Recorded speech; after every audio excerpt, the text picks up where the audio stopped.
I'll tell you how I ultimately came to the conclusions I came to for myself. All right. So I ended up with what I will call a lucky acquisition. Pure luck, wasn't intentional. So I was building my agency way back in the day, and I was very focused on cash flow. Now, not from a point of view of I'd intentionally chosen it, it's because I needed cash to pay the bills. Yep. Like it was very much, that's where it did. So very similar to you in that way. Now, I actually got acquired because I had we'll call it an ads company, and an SEO company wanted my clients. So their plan was to acquire me and then cross-sell all my clients' SEO services. So they were going to take over that. Like it was actually a really clever play for them. Now, the thing I look at, number one, is because my business wasn't set up for sale, they got a great deal. But I didn't know that. Yep. Right. So I look at that and go, how interesting is because they had the resources to basically, if you looked at my numbers, I was profitable. But then if you think about the idea, they didn't need another accountant. They already had people to take on the services that I was delivering. So no staff increase either. And they had an upsell to offer everyone. Like what a play for them. I look back on that and just go. I have to riff on this because it's such a great business lesson in this. I know a group of people who all had SEO companies, and there was this one company that went and acquired all these small sort of 0 to 10 sort of offshore people, acquired them all. They had to have been running for like 3 years, X amount of revenue. And so they bought, I think it would have been like 10, 15. Like literally there was just a ping that went out from a whole heap of people saying, do you want to sell your SEO company? They acquired them all, including their old emailing and customer data. They resold all of the old customers into their main service. Then they packaged themselves up with another business of a similar size and sold it to a company that's a public company. So isn't that called a roll-up? That's called a roll-up, yeah. Huge roll-up in the industry. So they just went this massive roll-up. And what was the benefit? Because they knew that the small businesses had no idea how to value their services company. They were just all burnt out. They didn't want to do it. They were churning through clients and they were just hating it. So Grant, don't tell people that was my lifestyle. Anyone would just say yes to it. Did I get done? Totally. Was I in these one? So you're telling me they probably rolled off another one. This dude's probably like made millions off that play. Dude, Focus has pulled in one. Like they did an acquisition of a company, and it was like, and I just look at this and I'm like, but this is the game. Like unless you've consciously built this thing to sell, you are going to be coming up against some pretty business savvy people who are building something to sell, and you are the fodder. But no, you did a good job. To the point. Selling. These guys, so these roll-up companies, intentional sell businesses. Mm-hmm. Like, so you can see that, look at the decisions they're making and how they're going about it. Like, I have to, let's like do the hat tip or the headphone tip. It's a thing of beauty.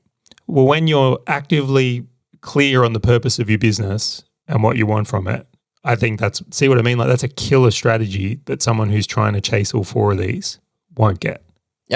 Especially if you just don't have the acumen. You're going to get walked all over. I thought it was brilliant. I to this day, I still come back to that story every time I think about business models, just going, that's a good idea. One day. Well, can we put this on our list? We might do this at some point.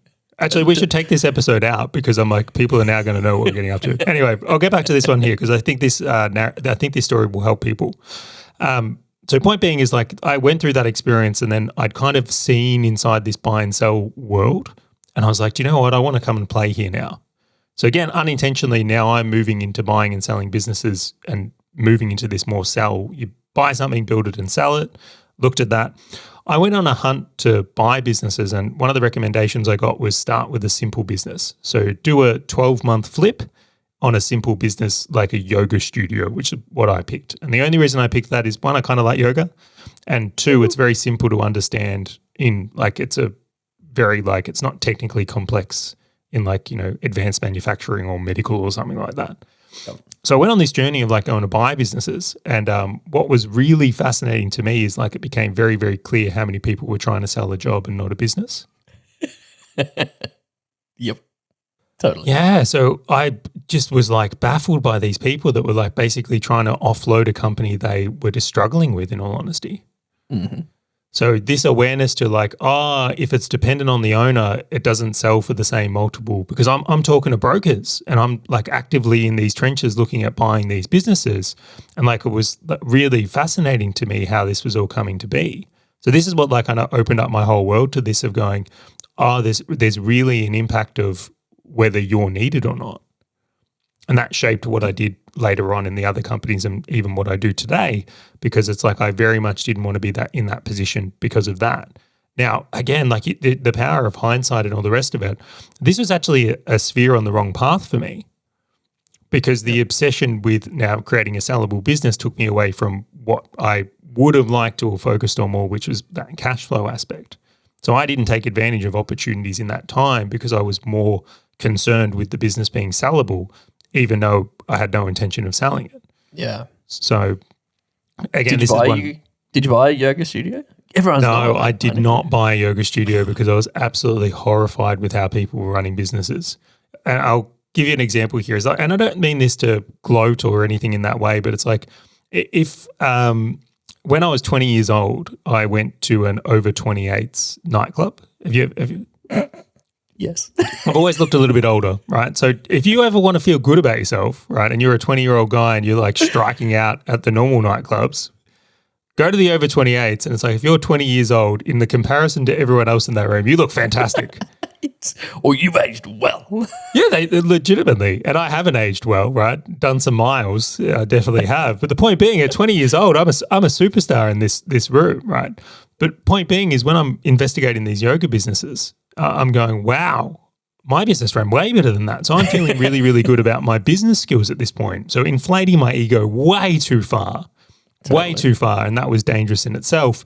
But because of I was seeing how poorly these businesses were run, I actually made the judgment. I'm like, it would be easier to start a new one without the legacy problems these businesses have, because they've actually set up so many things that are done poorly. It's more expensive to fix them than start anew. Yeah, you can always tell when someone's trying to sell a business because they need to escape, as opposed to they've hit a success level and this is just the right next step for them. And I would argue that most of the businesses that are up for sale are the ones that people are trying to escape, not because they're like, hey, this is great. Because, and why do I say that? So I know a couple of people who've sold quite a few businesses for like 7 figures. And the most interesting part about them is that in their businesses, they were fine if it didn't sell. Like there was a guy I know who was trying to sell a call center, and he just had it up for sale for a couple of years. And he just would let offers roll through. And he's like, operating model's perfect, business model works, profitability's great, doesn't take a heap of my time. Why would I necessarily sell it now unless someone gave me a great offer? And so he just kept getting offers and he just kept saying no. He's like, no, this is what it needs to be. And like, that's too high. He's like, that's fine. And then like this thing was for sale for years just before anyone actually came to him with a decent offer. Why? Because it was such a good business. He's like, well, I built it so well. Why would I want to leave? Why would I want to sell it? He's like, it's fine. Buy it if you buy it. Cool. No worries at all. Do you know what's really interesting? On that point, right?